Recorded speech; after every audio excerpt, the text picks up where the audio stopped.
Hi friends, എല്ലാവർക്കും നമ്മുടെ പുതിയ ഒരു വീഡിയോയിലേക്ക് സ്വാഗതം. സോ ഈ ഒരു വീഡിയോയിൽ നമ്മൾ ഡിസ്കസ് ചെയ്യാൻ പോകുന്നത്, ഞാൻ കഴിഞ്ഞ ഒരു വീഡിയോ ഇട്ടുണ്ടായിരുന്നു. ഞങ്ങൾ EMI ആയിട്ട് ഒരു പ്രൊഡക്റ്റ് പർച്ചേസ് ചെയ്യുമെങ്കിൽ, ബൈക്കാണെങ്കിലും കാറാണെന്നുണ്ടെങ്കിലൊക്കെ നമ്മൾ പർച്ചേസ് ചെയ്യുകയാണെങ്കിൽ മാൻഡേറ്ററി ഫീ എന്ന് പറഞ്ഞിട്ട് ഒരു ഫീസ് ECS ചാർജ് നിങ്ങൾക്ക് വരുന്നതായിരിക്കും. ഓക്കെ, അപ്പോൾ നമ്മളത് ക്യാൻസൽ ചെയ്ത് കഴിഞ്ഞാൽ നമുക്ക് തന്നെ അത് സ്വയം ക്യാൻസൽ ചെയ്യാൻ പറ്റും. അങ്ങനെ നമ്മൾ ക്യാൻസൽ ചെയ്ത് കഴിഞ്ഞാൽ നമ്മൾ പിന്നീട് ആ അടവ് അടക്കുന്ന രീതിയാണ് ഞാൻ ഈ ഒരു വീഡിയോയിൽ നിങ്ങൾക്ക് പരിചയപ്പെടുത്തി തരുന്നത്. അപ്പോൾ എങ്ങനെയാണ് പിന്നീട് നമുക്ക് അടക്കുക? അതിനായിട്ട് നിങ്ങൾക്ക് അവരായിട്ട് ലിങ്ക് നിങ്ങൾക്ക് ഷെയർ ചെയ്ത് തരുന്നതായിരിക്കും. സോ ആ ലിങ്കിൽ നിങ്ങൾ ക്ലിക്ക് ചെയ്ത് കഴിഞ്ഞിട്ട് നിങ്ങൾ, അതായത് വീൽസ് EMI എന്ന് പറഞ്ഞിട്ട് ഒരു ലിങ്കാണ് നിങ്ങൾക്ക് ഷെയർ ചെയ്ത് തരിക. ഓക്കെ, അപ്പോൾ ആ ലിങ്കിൽ കയറിയായിട്ടാണ് നിങ്ങൾ എന്ത് ചെയ്യേണ്ടത്, ഇത് ക്യാൻസൽ ചെയ്യേണ്ടത്. ഓക്കെ, അപ്പം എങ്ങനെയാണ് ഇത് ചെയ്യുക എന്നുള്ള കറക്റ്റ് ഡീറ്റെയിൽസ് ഈ വീഡിയോ ഞാൻ ഇൻക്ലൂഡ് ചെയ്യുന്നുണ്ട്. സോ നിങ്ങൾ ആദ്യമായിട്ടാണ് നമ്മുടെ ചാനൽ കാണുന്നത് എന്നുണ്ടെങ്കിൽ തീർച്ചയായിട്ടും ചാനൽ ഇതുപോലെയുള്ള യൂസ്ഫുൾ ആവുന്ന ഇൻഫോർമേറ്റീവ് വീഡിയോസ് നിങ്ങൾക്ക് ലഭിക്കുവാൻ ചാനൽ സബ്സ്ക്രൈബ് ചെയ്ത് വെച്ചേക്കുക. വീഡിയോക്ക് ജസ്റ്റ് ഒന്ന് ലൈക്ക് ചെയ്ത് നമ്മളെ സപ്പോർട്ട് ചെയ്യുക. തുടർന്നുള്ള വീഡിയോസ് നിങ്ങൾക്ക് ലഭിക്കുവാനായിട്ട് സബ്സ്ക്രൈബ് ചെയ്തതിന് ശേഷം തൊട്ട് മുകളിലായിട്ട് നോട്ടിഫിക്കേഷൻ ബെല്ല് കാണാൻ സാധിക്കും. സോ അത് ക്ലിക്ക് ചെയ്ത് വെച്ചേക്കുക. സോ ഓക്കെ, അപ്പോൾ നമുക്ക് നേരെ വീഡിയോയിലോട്ട് പോകാം.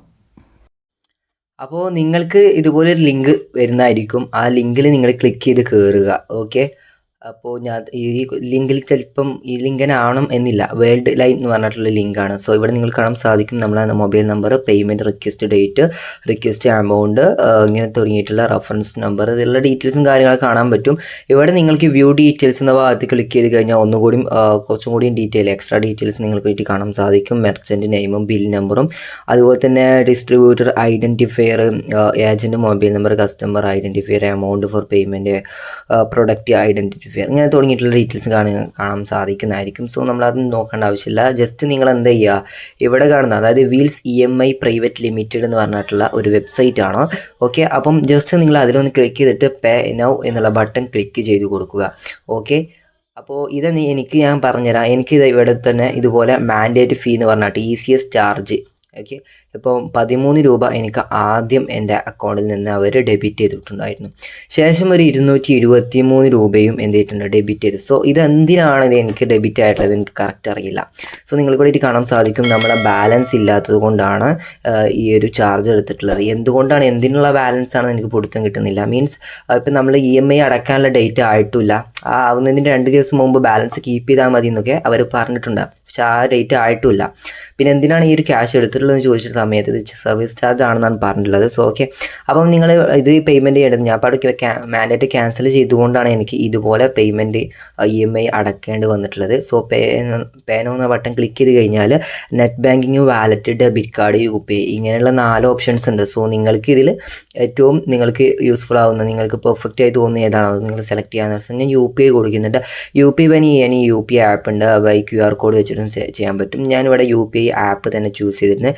അതിനുശേഷം എനിക്ക് 3632 രൂപയാണ് പേയ്മെൻറ്റ് ചെയ്യാനുള്ളത്. സോ അപ്പം നമ്മളെ ഇതുപോലൊരു ടൈമർ വരും. ടൈമർ വന്നതിന് ശേഷം നമ്മുടെ മൊബൈലിലുള്ള UPI ആപ്സുകളൊക്കെ ഇവിടെ ലോഡായി വരുന്നതായിരിക്കും. അതിൽ നിങ്ങൾക്ക് ഏത് ആപ്പ് വഴിയാണോ നിങ്ങൾ പേയ്മെൻറ്റ് ചെയ്യേണ്ടത് ആ ഒരു ആപ്പ് നിങ്ങൾ ജസ്റ്റ് ഒന്ന് ഓപ്പൺ ചെയ്ത് കൊടുക്കുക. ഓപ്പൺ ആക്കിയതിന് ശേഷം UPI പിൻ നമ്പറും കാര്യങ്ങളൊക്കെ എൻ്റർ ചെയ്ത് കഴിഞ്ഞാൽ, അതായത് റിക്വസ്റ്റ് വന്ന് കിടക്കുന്നുണ്ടാകും. സോ അതിൽ പേയ്മെൻറ്റ് എന്ന ബട്ടൺ ക്ലിക്ക് ചെയ്തിട്ട് UPI പിന്നും കാര്യങ്ങളും എൻ്റർ ചെയ്ത് കഴിഞ്ഞാൽ ഇതുപോലെ ഓട്ടോമാറ്റിക്കലി ബാക്കോട്ട് റീഡയറക്റ്റ് വരുന്നതായിരിക്കും. ഈ ഒരു സൈറ്റിലോട്ട് തന്നെ നിങ്ങൾ ബാക്ക് അടിക്കേണ്ട ഒരു ആവശ്യം വരുന്നില്ല.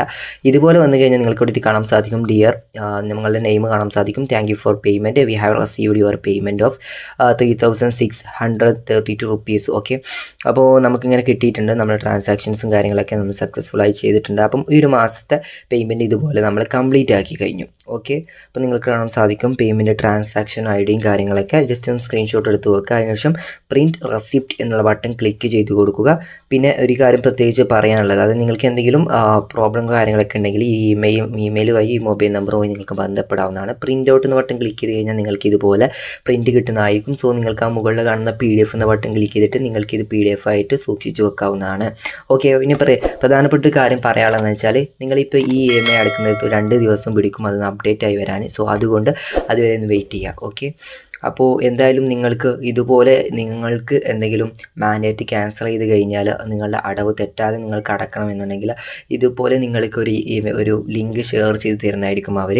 ആ ലിങ്ക് വഴി നിങ്ങൾ എന്ത് ചെയ്യുക, അല്ലാന്നുണ്ടെങ്കിൽ നിങ്ങളെ ബാങ്കിൻ്റെ എന്തെങ്കിലും പ്രോബ്ലം വന്നിട്ടുണ്ട്, സോ നിങ്ങൾക്ക് ബാങ്ക് വഴി ഓട്ടോ ഡെബിറ്റ് വരുന്നില്ല, അങ്ങനെയൊക്കെയാണെന്നുണ്ടെങ്കിലും നിങ്ങൾ എന്ത് ചെയ്യും, നിങ്ങൾക്ക് ഇതുപോലെ ലിങ്ക് അവർ ഷെയർ ചെയ്ത് തരുന്നതായിരിക്കും. സോ ആ ലിങ്ക് വഴി നിങ്ങൾക്ക് പേയ്മെൻറ്റ് ചെയ്തെടുക്കാൻ പറ്റുന്നതായിരിക്കും. ഇതുപോലെ ഇത് ഗൂഗിൾ ഡ്രൈവിൽ സൂക്ഷിച്ച് വെക്കണമെന്നുണ്ടെങ്കിൽ ആ ഒരു ഐക്കൺ ക്ലിക്ക് ചെയ്ത് കഴിഞ്ഞാൽ നിങ്ങൾക്ക് ഏത് പേരിലാണ് സൂക്ഷിക്കേണ്ടത് ജസ്റ്റ് നിങ്ങൾ അതിലൊന്ന് അവിടെ ഒന്ന് എൻ്റർ ചെയ്തിട്ട് കൊടുക്കുക. അതിനുശേഷം നിങ്ങൾക്ക് ഇതുപോലെ ഗൂഗിൾ ഡ്രൈവിലേക്ക് സൂക്ഷിച്ച് വെക്കാൻ സാധിക്കുന്നതായിരിക്കും. അപ്പം ഇതറിയാത്ത നിങ്ങളുടെ ഫ്രണ്ട്സൊക്കെ ഉണ്ടെന്നുണ്ടെങ്കിൽ അവർക്കൊക്കെ ഈ വീഡിയോ ഷെയർ ചെയ്ത് കൊടുക്കുക, വീഡിയോക്ക് ലൈക്ക് ചെയ്യുക, ചാനൽ സബ്സ്ക്രൈബ് ചെയ്തില്ലെങ്കിൽ ചാനൽ സബ്സ്ക്രൈബ് ചെയ്യുക. സോ നമുക്ക് അടുത്തൊരു വീഡിയോയുമായി വീണ്ടും കാണാം. Thanks for watching.